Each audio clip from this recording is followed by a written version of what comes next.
Those two kids, I think, can play right now, and it's a need. You know, we lost Traquan Smith, who had 13 sacks last year, led all of FCS. So I know, and the kid Kanye Varner, who went to the portal. So we have a need at that position. So those are two guys that I feel like can come in and play as freshmen. And so I think some of my safeties, the Ford, I think he's one of those guys that can come in there and play. We had a true freshman safety that played last year. That's one of those positions. If you physically have the size and the mentality of it, I think you can come right now. And probably one of our linebackers out of BC range, Ricky Nichols. Like he just, having him up here he's a violent guy. And so I think he always talks about how he broke a face mask in high school and he's one of those guys. I just don't see him not being on the kickoff punt team, something as a linebacker, just because how physical he is. And so I tell my coaches, man, if we look at the first 4 plays and I don't see him knocking the crap out of somebody, then I'm not getting to play 5. And so we want to emphasize, like I tell my coaches, the identity of our team is we want to be a physical and violent team. We've added the word violent this year also. It was just physical. Now we're going physical and violent. And so I think that's a mindset that you have to have. It starts with the head coach. It filters down to the coordinators, offense, defense, O-line coach, D-line coach. And so I just think, football is one of those sports.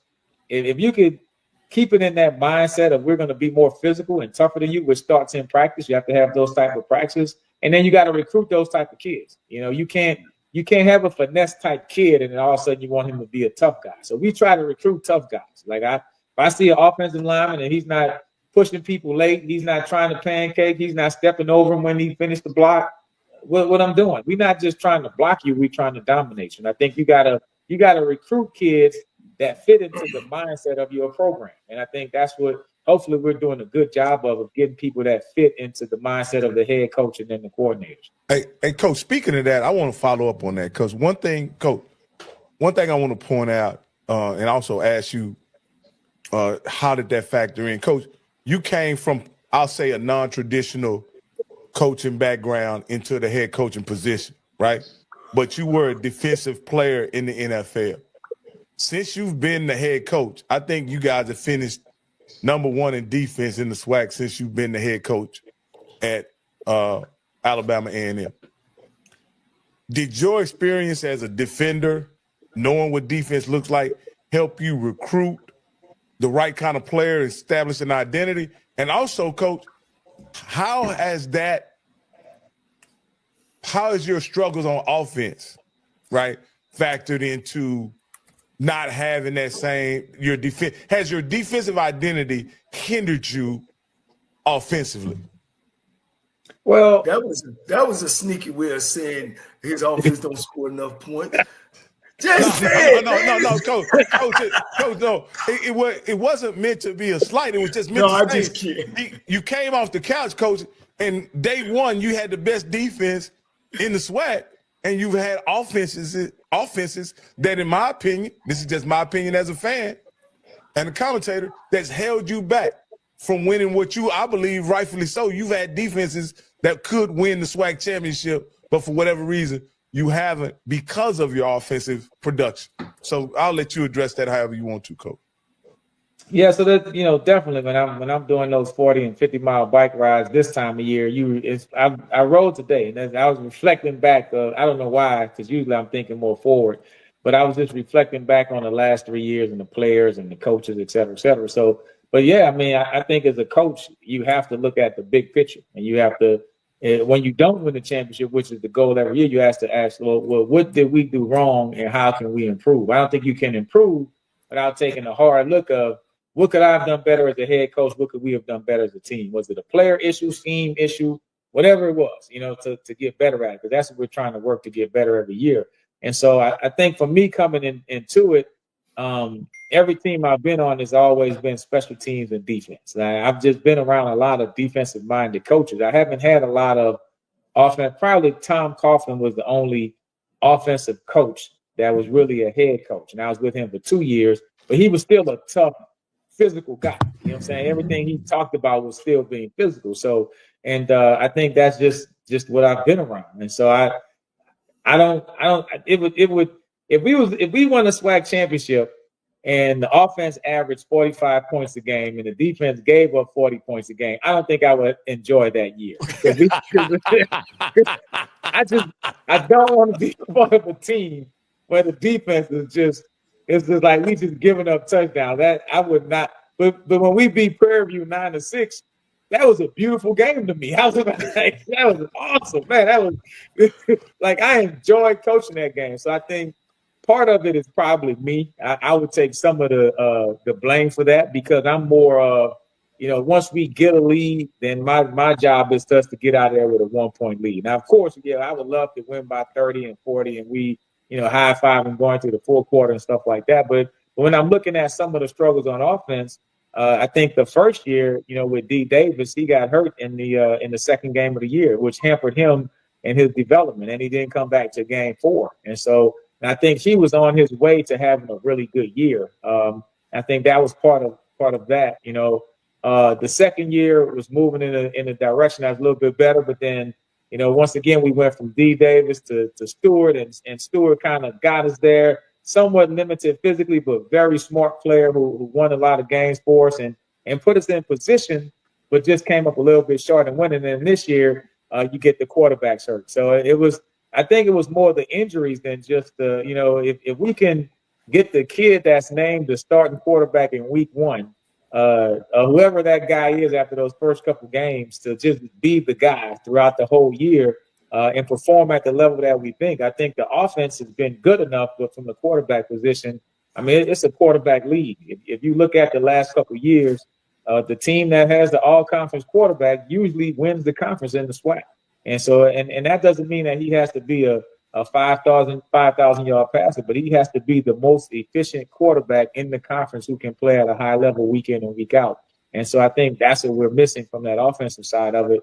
But I think put it like this: if we wasn't a team that was built on special teams and defense, I don't think we win 7 games in a situation where the first 3 quarterbacks are hurt in the first 2 weeks. And so I think it's more special teams and defensive guys, because that's not based on one guy. That's based on the mindset and the attitude of about 35 guys. So if I get 5, if we had some injuries on defense, if I get 5 or 6 of those guys left, I got about 30 soldiers left that's still ready to commit to this special teams and defense. If I get 1 super quarterback hurt or 1 super wide receiver hurt or 1, super running back hurt, then the rest of the offense is kind of tough, because I'm looking at one guy making a spectacular play as opposed to I'm being dominant as a unit. So to me, I think D-line and O-line is where it all starts. Defensively, you got to be physical at all aspects of it. And if that offensive line is physical, it's going to make everybody else look better. And conversely, if you look at the Super Bowl, that was just a simple fact that Philadelphia was just more physical and nasty than the Chiefs.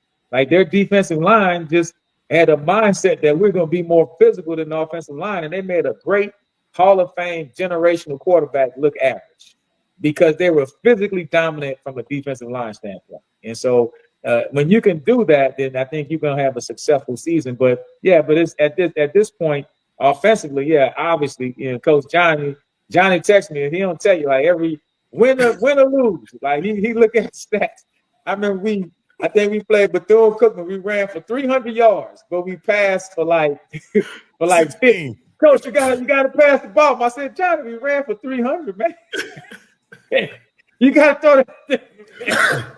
Hey, I have those same conversations with him, Coach, because I think, Coach, the style of game you want to play wins. I really do. I think it wins. However, you can't win that. The margin for error is just so small, Coach. Exactly. That's what you end up being in a situation where you can't fumble, you can't throw an interception, you can't, you can't play from behind. Right. And so, and I'm be honest with you, like, we do it, and I'm not going to say me because it's me and my staff. I do a great job of making sure that we're looking at our stats. And I'm not a big stat guy, but I'm a stat guy, meaning that at the end of the day, you got to win by 1 point, but the stats tell you who you are.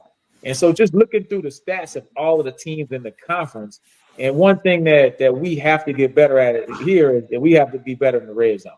But the team who was number 2 in the country in the red zone. They scored 54 out of 56 times. What team do you think that was in the SWAC? Jackson State. Jackson State. So if you want to know why did Jackson State win the HBCU National Championship, I mean, Coach, John, you could tell us if you score 54 out of 56 times, it was a 97% clip. The number one team, I think, was South Dakota State, who won the whole championship. So, but that's one thing that is one of those stats that just it stood out to me that I'm gonna push with our team. Like, hey man, when you get inside the red zone, you got to have a red zone mentality of that we score either touchdowns or field goals. I think they had like 30 rushing touchdowns within that aspect. So not only are you getting in the red zone, we're running the football into the end zone, which is a high percentage play. You know, when you're throwing it in the red zone, you get a sack, you get outside the field goal range. You get a turnover, you get no points. You know, so it's a lot of things that can go bad when you're passing it. But if you can hand it off and go downhill, so to me, yeah, we have to be more efficient in the red zone, have to be more explosive. You know, the quarterback has to connect on some of the deeper. We got to take more shots downfield. So trust me, Johnny, everything you tell me, man, I take notes, man. I analyze it. But if I could put it all in there 1 week, I would. But I mean, we're not trying to score 20 points. We're trying to score 40 points every game. You know what I'm saying? That's the goal. And I think for us, we have to become a more dominant team if we want to become a championship team. Like we can't. Go ahead. No, I was just going to say, Coach E-Rob, I've seen Jackson State also lose a game where they were averaging 7 yards a carry and threw 4 interceptions. Why are you even throwing the ball if you averaging 7 yards a carry? Yeah, well, to me, and that's why I feel like the defensive line, like every coach, you know, we're recruiting guys. I'm like, all right, you got your number of scholarships. You got the one coach on my team who always gets one more scholarship is the defensive line coach. Because we will never be short of defensive linemen. If I get 5 hurt, I'm going to have another 10 that can play. Because if you don't have a defensive line and you can't stop the run, then it's game over. Because a smart coach is going to just keep running the football. And I don't care how good your offense is, they're going to be sitting on the sideline watching your defensive line get beat up. And so, but to me, conversely, if I can run the football, then like you said, why am I passing? But at the same time, you got to be efficient, you know, and I think that's where we are as a team right now is just working on being a high level, efficient offense, you know, not getting those 5-yard penalties. We've had a lot of drives where we start off 1st and 15 with the offside, and then we're punting with a 4th and 3. And it's all because of the penalty, and now we don't get the 3rd down because of the penalty. So it's like we're taking a real tough look on how we can improve and what we have to do to get better to play at a championship level. But I think the physicalness of it, the identity of the team, and then and last year's team was physical, and that's what I'm telling the coaches. That doesn't mean that the 2025 team automatically is going to be physical. That's something that you got to work with the mindset every year. And it starts with the spring. You know, we got to build that mentality of we're going to be a physical football team. And I tell the coaches, like, you can have a mindset of what you think you are and what you are. Like, my identity is what we put on film. You know, my philosophy is that we want to be physical. That's my philosophy. The identity is what I show in game 1, game 2, game 3. That's what people are going to talk about us. I can say all day long, hey, we want to be a physical football team. But if the other coaches don't say, man, Alabama State is physical, then we're not physical. It's just in our mind. So we got to put that to make it from a philosophy to our identity. And the kids know that. I preach that all the time. Yeah. One of the things, you know, with you losing your defensive back coach, as well as your defensive coordinator. Now, the defense y'all ran, did the past defensive coordinator run that, or you guys have worked together somewhere else? Or he, you know, is the defense yours? And now that you've hired a new defense coordinator, I don't know who he is. Have you hired one yet? Yeah, we have. Are y'all gonna run the same defense? Are y'all gonna make the same calls, or have you just handed the keys over to the new guy? It's gonna be pretty similar. The way I look at it, you know, from a head coach's standpoint. And Ryan Lewis did a great job. You know, he came here the first year. He really came here as a special teams coordinator. Coach Sewell took the job, and then he went to, you know, from Bowie, and he went to Morgan State, you know, because Coach Wilson got the job at Morgan State. He needed to get back to his family. Totally understood it, made a total sense. And so what we did was Ryan kind of put in and continued what Sewell was doing and then added on to it. And every year he would add a piece. I think the good part for us is that, it was Coach Lewis's job to run the defense. I look at it as my job is to be critical, not it's my job to critique and to tell you, hey, man, if you're in this situation, these are the things that I see that could possibly hurt us, and I suggest we get it fixed. Now, I never had to get to a point with my defensive coordinator where I came in here and said, hey, now you need to do this and this because this ain't working. And then I was smart enough to know that, all right, we got a top 2 or top 3 defense. It was a couple of things that I was like, Ryan, we could do it this way, we could do it that way. But if what you're doing is working, then why am I going to sit up here and try to put extra mustard on the hot dog? The hot dog is good. It's ready to go. It tastes good. You selling them, but keep selling them. You know what I'm saying? So I didn't have to really get involved. But those guys, my defensive coordinator, D-line coach, Coach Gresham, who was my linebacker coach, is now moving up to defensive coordinator. And then my D-line coach is going to be the co-defensive coordinator. So it's the same ideas in the room. I don't think we needed to make wholesale changes because what we were doing was working in the past. Now, I'm sure Coach Gresham will have his little twist on it. I may add my little spin on it like this, but at the same time, we're going to coach to what the kids do well. And I think that's what Ryan Lewis did a great job of. And coaching is not that hard. You find out what do my kids do well and do that. And then if they don't do something well, keep them out of those situations. If I got a 4-6 corner, then I don't need to be sitting here playing no bump and run. I better play some zone and give him a 12-yard kitchen. So let's be smart. And then if I got a guy that can't tackle, don't sit him in there and cover 2 and make him have to come force the edge. Let him do something different. So I think to us, we always try to coach to what the kids do well. And I think if you can simplify to that and don't have the kids thinking so much, you're competing against, video games, girlfriends, school, YouTube, Instagram, TikTok. You got all those things. When they leave that building, trust me, all of those things are important until the next morning. So you better keep it simple so they can know exactly what to do. Yeah. Well, I'm gonna clap with Coach Gresham. He's one of ours. Yes, sir. State guy, and I appreciate you moving him up. And I'm gonna pivot for a minute, Eddie, and you probably can answer or at least have something to say about these celebrity coaches. The one thing that I say about you when they ask you, yeah, you skipped the line, Coach Eddie, you slipped, but you were in college as well as in pro. You were a cerebral player. What is Johnnie Cole saying? You was a player that wanted to know what the front end was doing, what the back end was doing, why the heck the defense coordinator was calling different plays. You was not only just a player, you was a student of the game.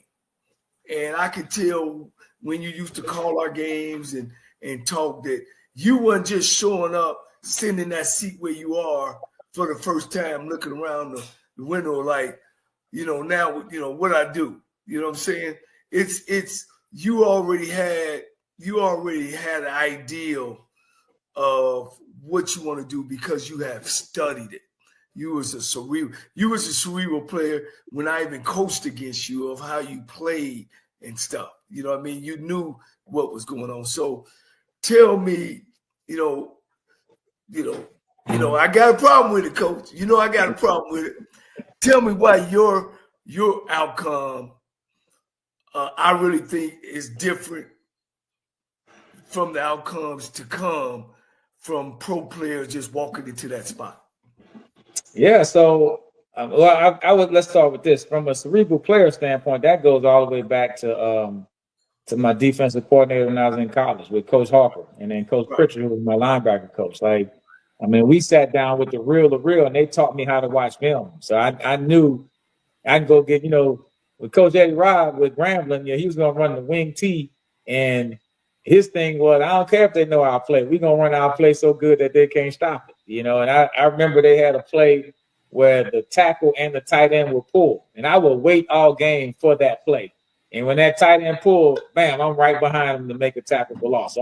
So I realized back then the importance of film study, which was really hard back then because you taking notes with a pen and paper, you have to write it down. Now the kids just get a printout.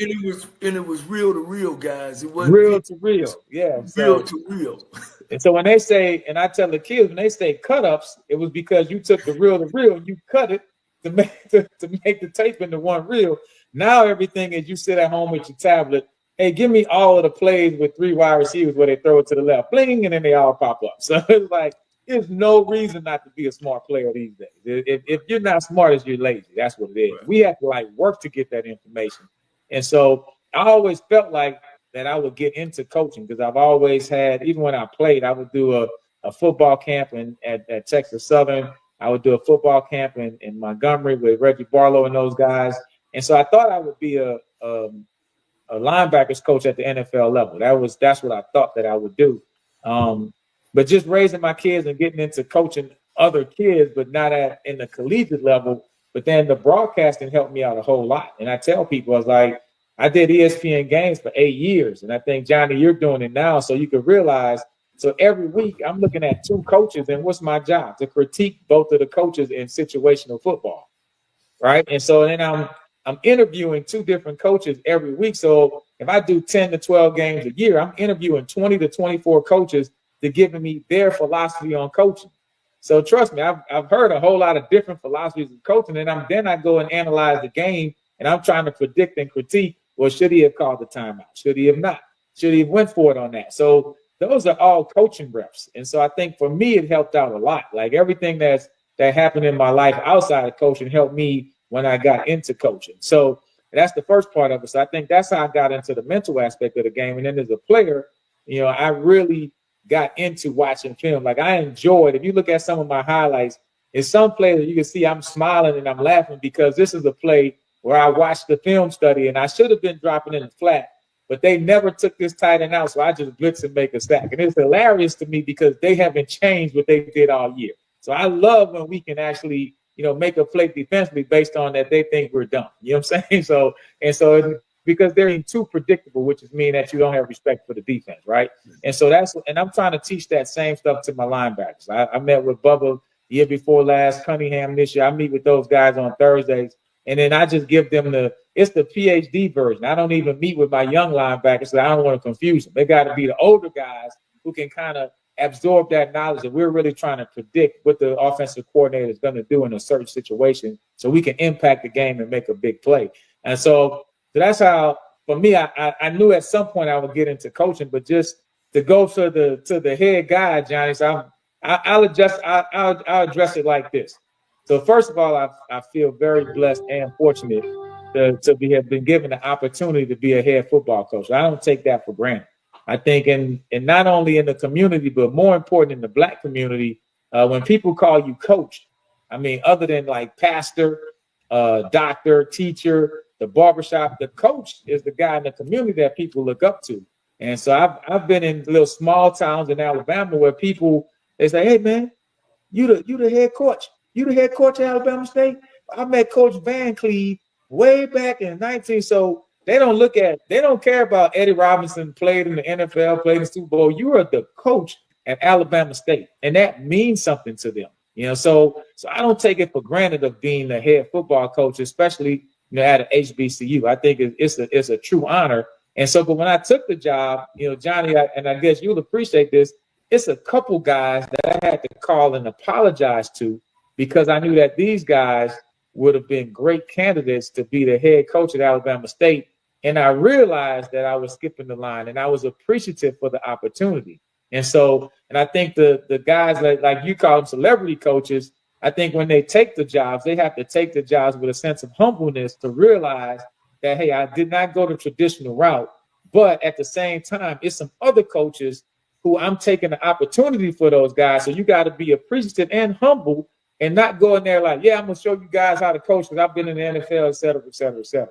And I think those are the guys that end up not doing well. And then people kind of don't feel like they get the whole HBCU culture because there's no other league that's really giving NFL guys, a quote unquote celebrity coach like Johnnie Cole would say, a job at the very top level to start off with.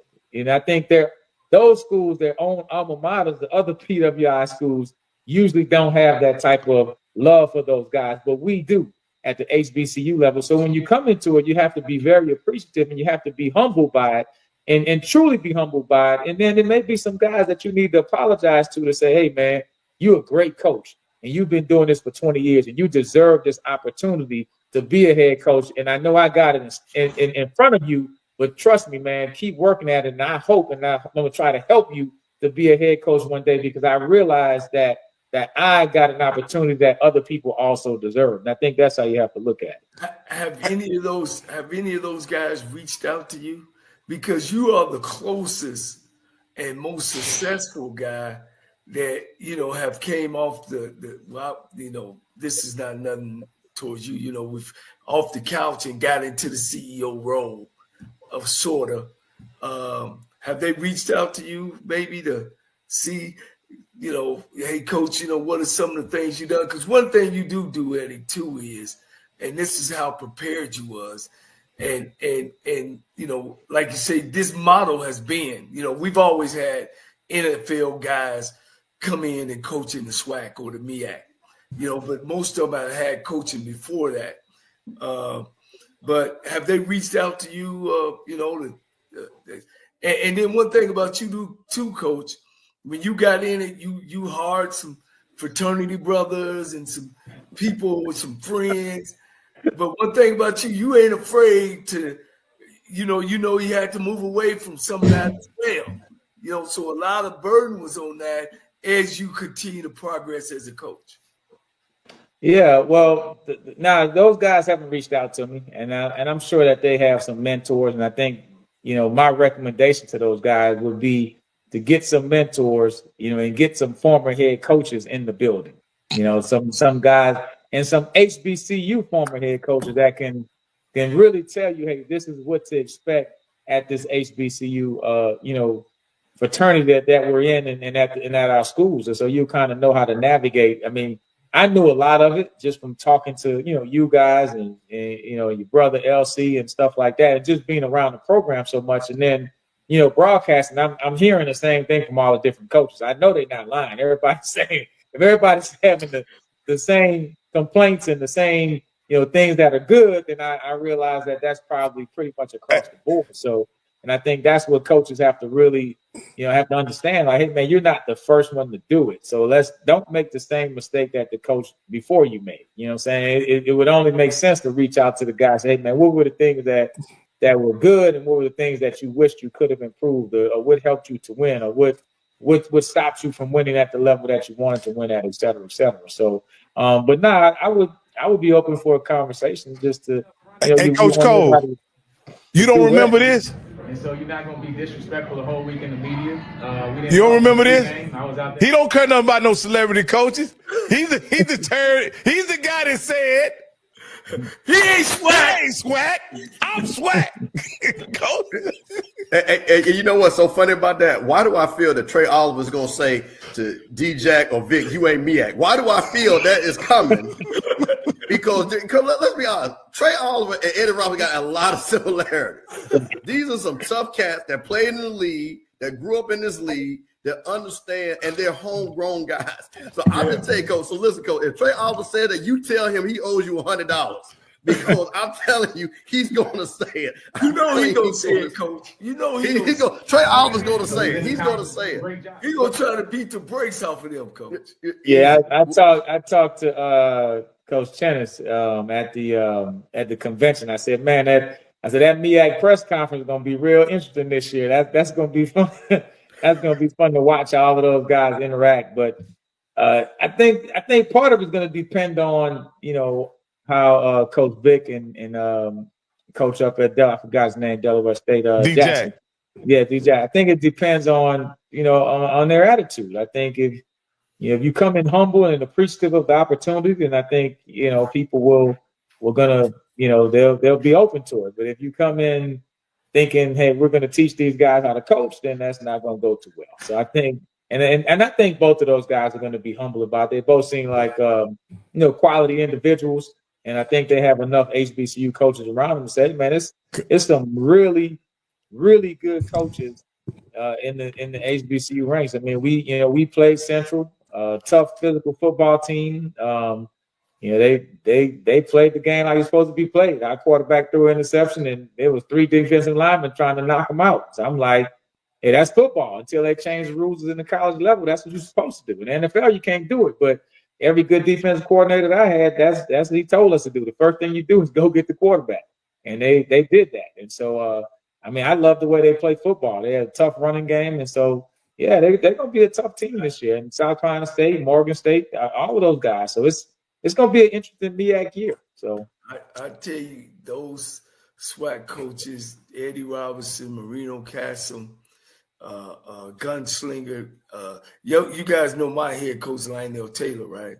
You know he's in the Hall of Fame, the NFL Hall of Fame as the first black offensive coordinator. Man, we would get punished by them schools. Eddie them would try to knock a hole in us, man. They would throw the ball to no seconds on the clock. And I think they got together and said that when he come in here, we gonna crush him, coach. And I remember we had Southern, Stump Mitchell was the coach. And everybody in the conference wanted to beat the brakes off of him, coach. That's SWAC, man. yeah. You know, that's SWAC time, coach. You know what that is, Eddie.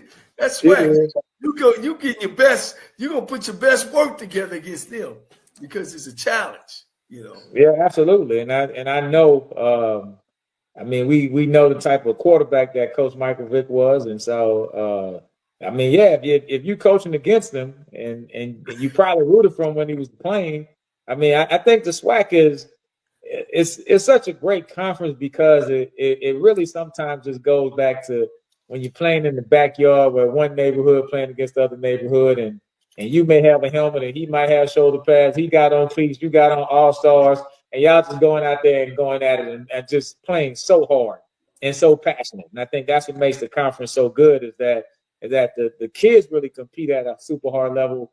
The players compete at a super hard level, but then the fans. I mean, I think the fans, the SWAC have some trash talking fans. I mean, it's like we go to Southern for our second game. So my first ever game was at Southern, right? And so I grew up rooting for Southern every year in the Bayou Classic, but I had never been to a game at Southern. So as a high school freshman, 18 years old, I'm excited. Like, man, I get to go play at Southern.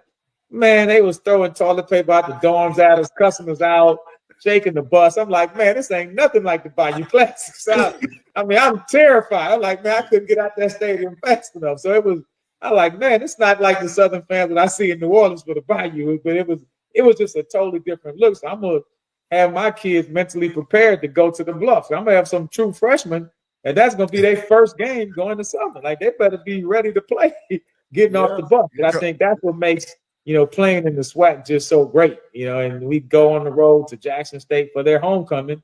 We go to FAMU, so we got some really tough home games. I mean, road games, and going on the road in the SWAC is tough, man. It's every game you win in the conference is a tough game. You go to Mississippi Valley, you better be ready to play. You're already down 14-0. You get off the bus, you're already losing. You go out there like it's a tie game and they score first, you're not getting out of there with a win. And so I just love the competitiveness of the conference from the fans, the players, the bands, just the whole aspect of it. It's great. Well, you didn't get a chance to pay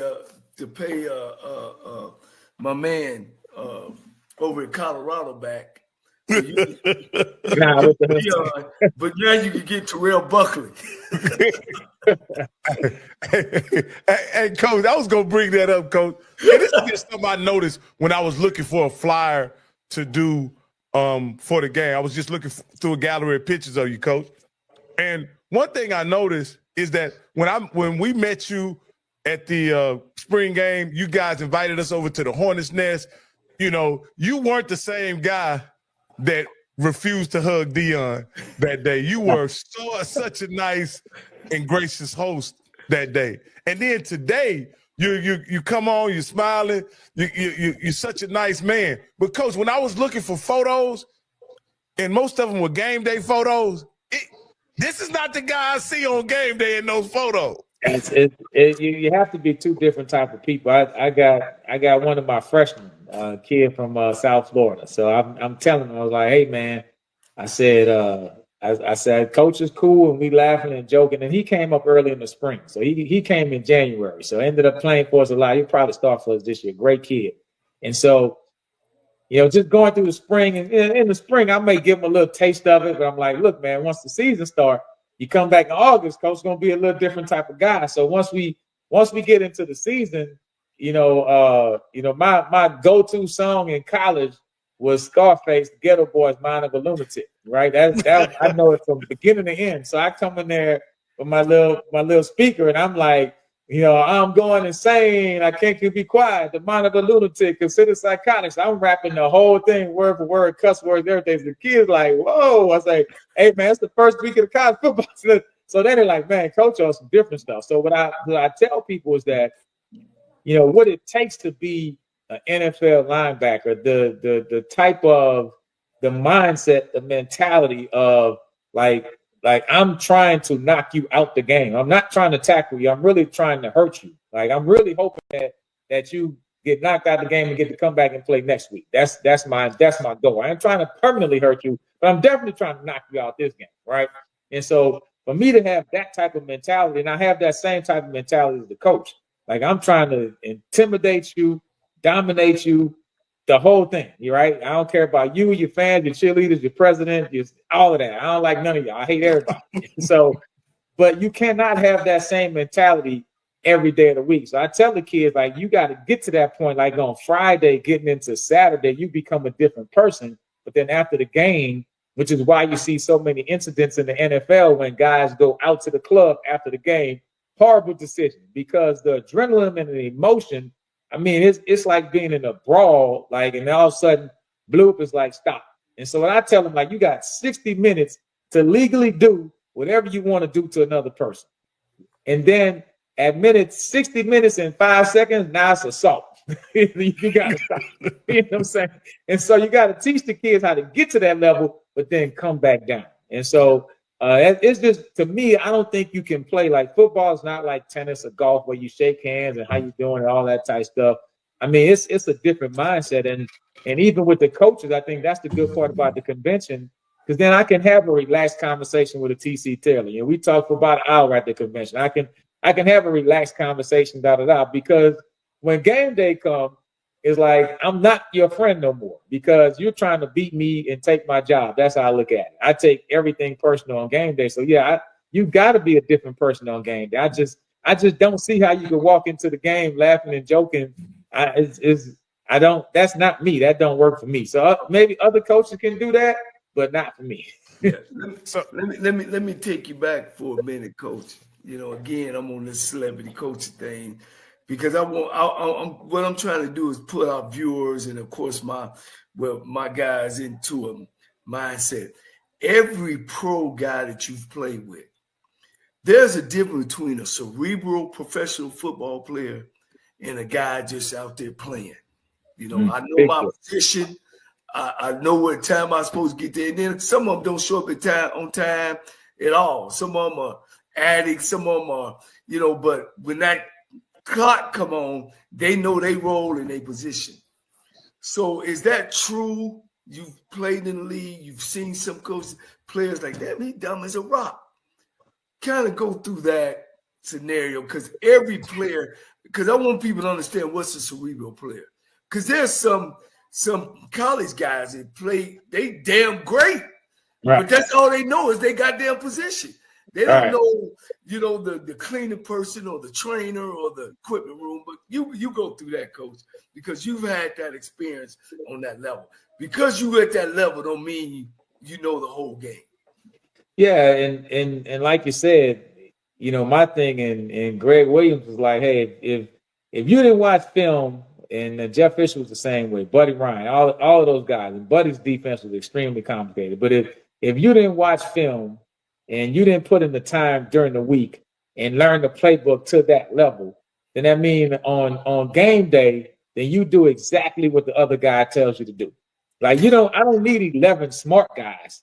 I need about 4 smart guys. I need the not so smart guys to be smart enough to know, listen to the smart guy. Like, don't question me. So I've had some young guys who are rookies. I'm like in year 7 or 8. Like I didn't got this thing figured out. Like I know what I'm doing. And 9 times out of 10, if I tell you that the offense is doing something, I'm right. And if I'm wrong, I'm man enough to go to the sideline and tell the coach that I told you to do it. So the worst thing you could do as a rookie, when a vet who watches film, who's a smart guy, I'm like, hey man, go do this blitz. Why, man? Hey, we ain't got no time for why, partner. Like, look at man, you in game 3. You know, I'm in game 103. Like, when I tell you to do something, do it. And if you're wrong, I don't mind taking the cover. Like, one thing I could say, like a guy like who was a smart player, the freak, Javon Curse. You know, everybody was trying to figure out, you know, and Greg Williams did a great job. Now, in college, he was a defensive end. He was a safety. He was a linebacker. He played like 4 different positions, which is why he got the name of Freak. And so when he came to us, and Greg Williams was in the first meeting, you know, and we getting into, you know, fall camp.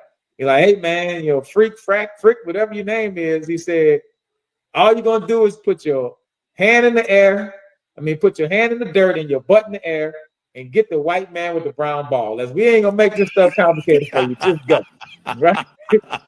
And so, but then he ended up having 13 sacks and becoming Rookie of the Year.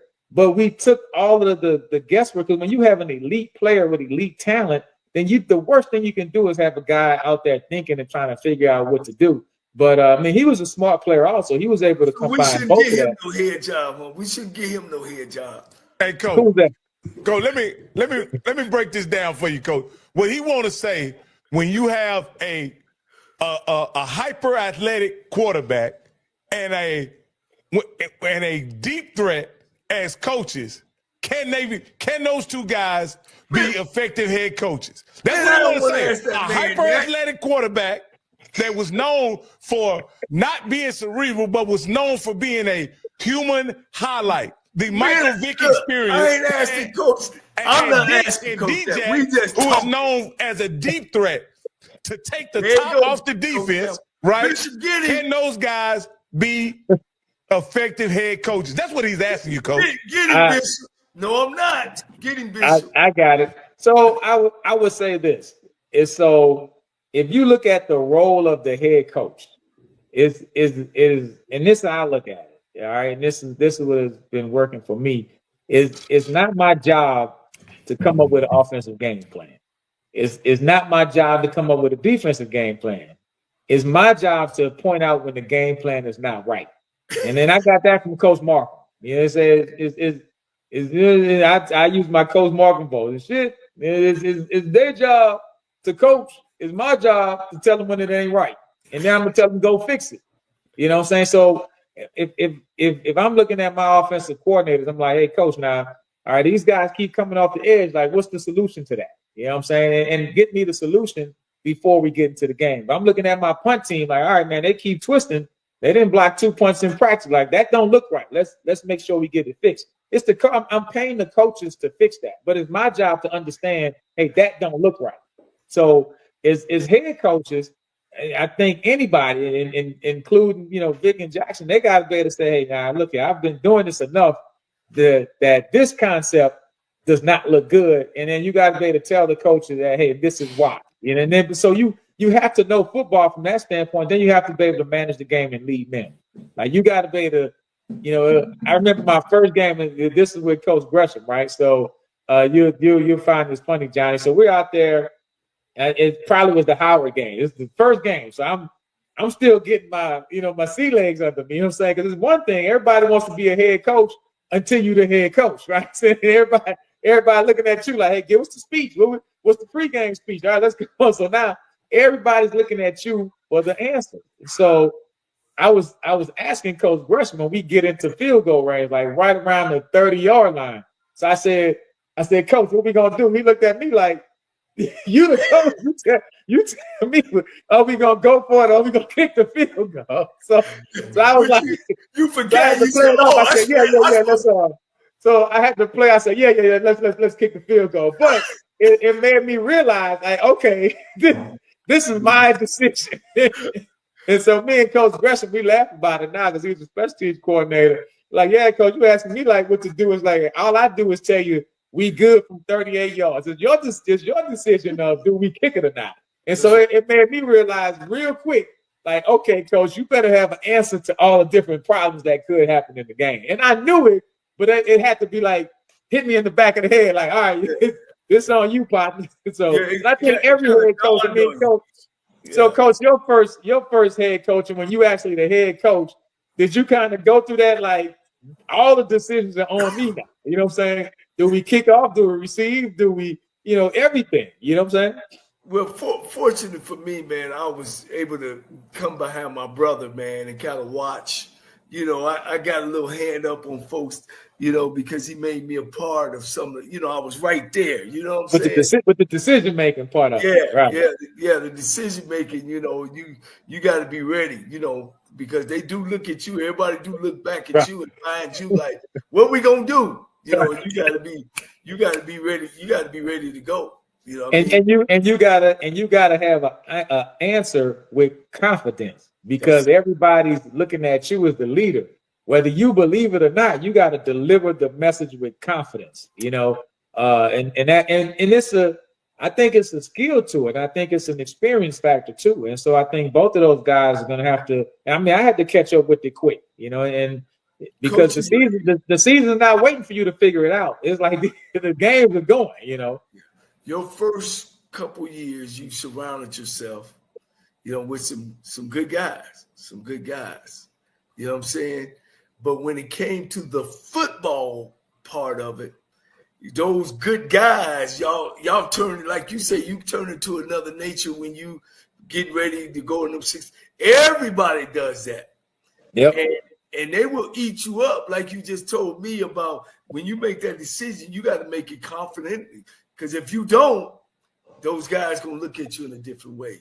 The coaches are gonna look at you, and I think one of my strong suits is managing the game under adversity. Like I was like that as a player. Like I never panicked. Like I would go to Jeff Fisher. Hey Jeff, we want a timeout right now. So I always thought through the game. As a player, I was always thinking what we got to do to get the ball back. If it's end of the half and it's 45 seconds in the clock run, I'm like, hey Jeff, timeout. Let's make them punt. You never know. You make them punt, they may snap it over the punter head. So I've always had that thought process as a player. So I think, for new coaches, any new coach, if it's your first time coaching, I think you got to have that thought process of, like if we're in the first quarter, my mind is in the second quarter. If we're in the second quarter, my mind is already thinking about the third quarter. Like I'm already thinking about, okay, who's getting the ball coming out of halftime. So I tell the coaches, like I am always ahead of the game. I'm in the moment, but I'm always thinking about the what ifs. I have my notepad and I'm writing down, how many plays we got? How many the defense? Are we looking tired? Where are we at? So I'm always thinking about the what ifs and the scenarios. And so it takes time. It's to me, it's the best part and the funnest part of the game. Just the balancing act of it. And that's what makes it fun. Like I would love to beat everybody by 30 points, but to be honest with you, man, coaching a fun, close game where every play and every possession counts and you win, those are the best games. You know what I'm saying? Those tight, close games, but you got to win. I'm surprised you ain't got an ulcer because, damn, coach, your 4 years, all you play is close games. Coach. But coach, let me ask Coach Robinson this, because from what I see as a fan watching SWAC football for 5 years now, Coach, one of the areas that a lot of coaches struggle that are no longer here, so I'm not necessarily talking about the coaches that are here, but they struggle with situational football. Why is that I ain't gonna say it's the hardest part, but why is coaches in the SWAC, because that's what I've been watching, why do they struggle with situational football so much? Well, I think if you don't prepare for it during the week at a high level, and the kids have to be prepared for it, not just the coaches, and you have to make it uncomfortable, and talking with Marvin Lewis about that, he talked about that at the conference we went to, just about like you cannot practice enough situational football. Like the kids, I go through the same drill of how to end the game every week. As our plays, the last 3, last 2, last 1, knock it down. Like every kid can repeat it. That's going to be on the field. Because in the heat of the battle, it's one thing for me to know it, but the kids have to know it also. If anytime during the year, if I'm watching, like I'll watch a football game just to see when the situational aspect comes. So if it's a game that's at the end of the 2 minutes or after the end of the half, I'm gonna sit there and watch it. But it's a practice rep for me because I'm thinking, what would I do as a coach in this situation? Would I call a timeout? Would I not? I'm gonna watch the Commanders in the UFL league. I forgot the name. Is it UFL? That's the name of it. Yeah. Not the UFL. Yeah, I'm gonna watch those UFL games, not for the game, but I'm watching it as a coach because I'm trying to get a practice rep. I'm trying to get a mental rep of what I would do in that situation. So to me, I think it's just you got to practice it more, and you got to be the coolest guy in the building. You cannot panic. If you notice me, it's very seldom that I jump up in the air after play. Like I get excited when the score is at 0 and we have won the game. Like I can't get excited over a touchdown or interceptions or turnovers. I'll show emotion, but I'm not going to be around here jumping up and down. That's just not me because I'm always thinking of what's next. Now, will it be an onside kick? It's always a situational aspect of it, but we practice it. I would hope to say we practice more than anybody else in the conference, but I know our whole practice is set up around situational football, whether it's backed up. I remember the first year when we had Davis was at quarterback, and we had a situation where we would always practice our backed up plays, and then a couple of weeks we would do it in camp, and we got really good at it. First game of the year against Howard, we had a 99-yard drive, and the kids came into the huddle. Man, coach, we practiced this. We practiced backed up. We know what to do. So now the kids go out there with confidence. We get a 99-yard drive. So as a coach, hey, man, we're good at it. So we didn't practice a couple of weeks. Come back towards the end of the year, I think week 8 or 9, we play FAMU. We backed up on our -5-yard line. Quarterback looks, bam, we take a safety. But you know what? We hadn't practiced it in 3 weeks. So is that the kid fault or the coach fault? So now, you know what? I practice situational football backed up every week.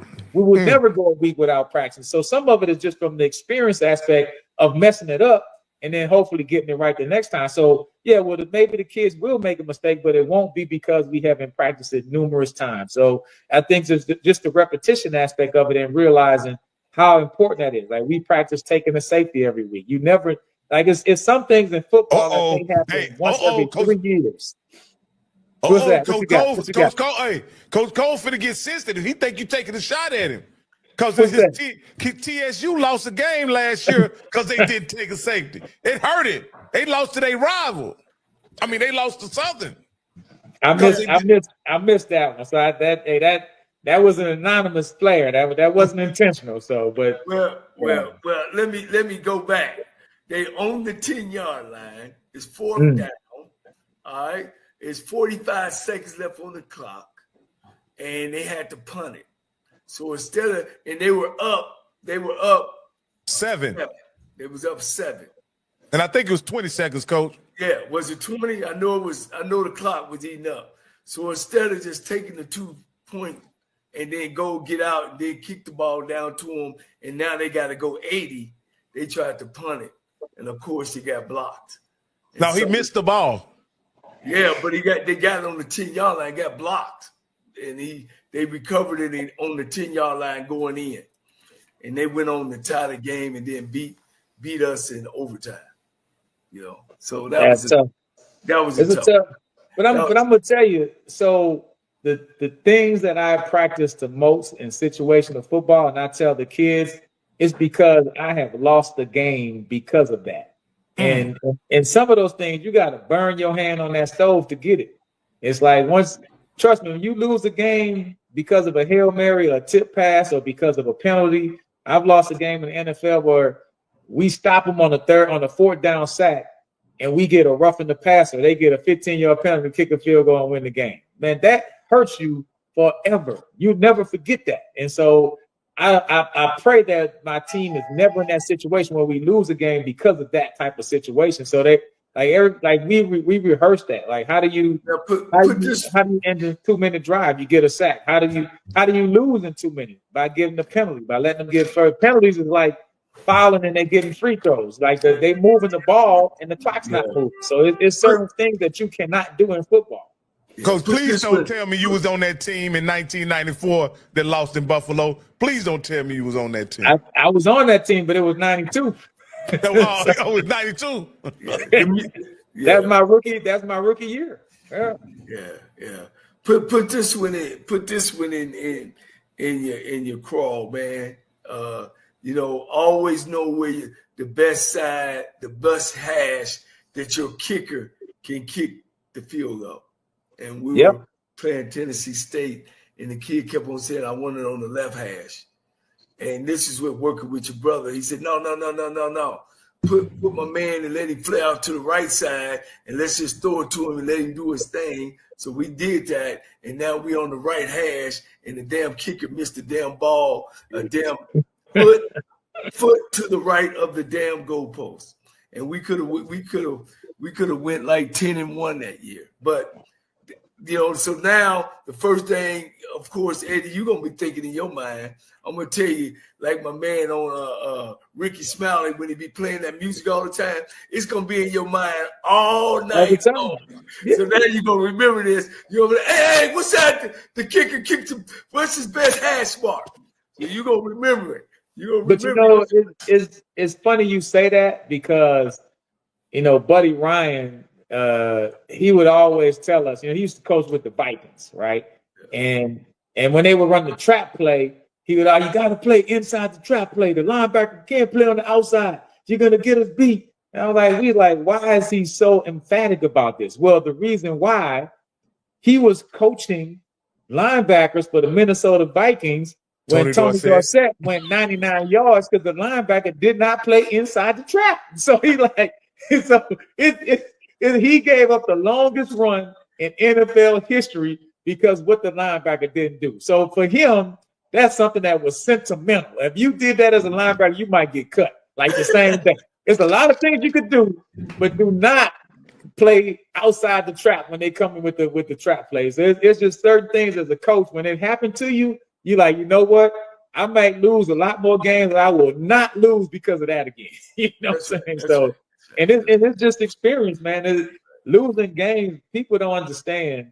The casual fans, they jump on the coaches for losing the game. Trust me, no one feels the pain of losing the game more than the coach. Because you spend the whole night, the bus, the plane, the next morning on my bicycle trying to think, what was the one thing I could have done different for us to win that game?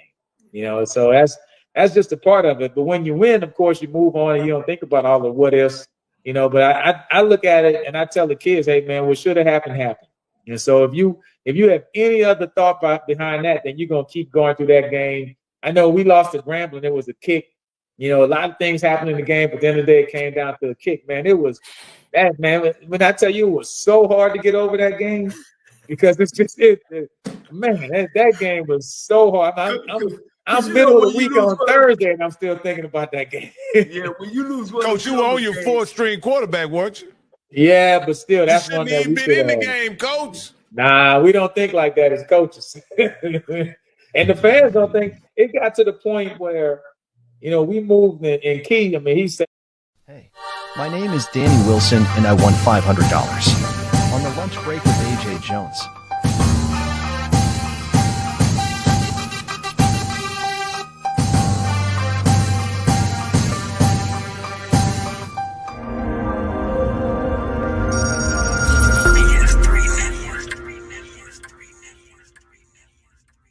BS3 Network, changing the way you watch TV.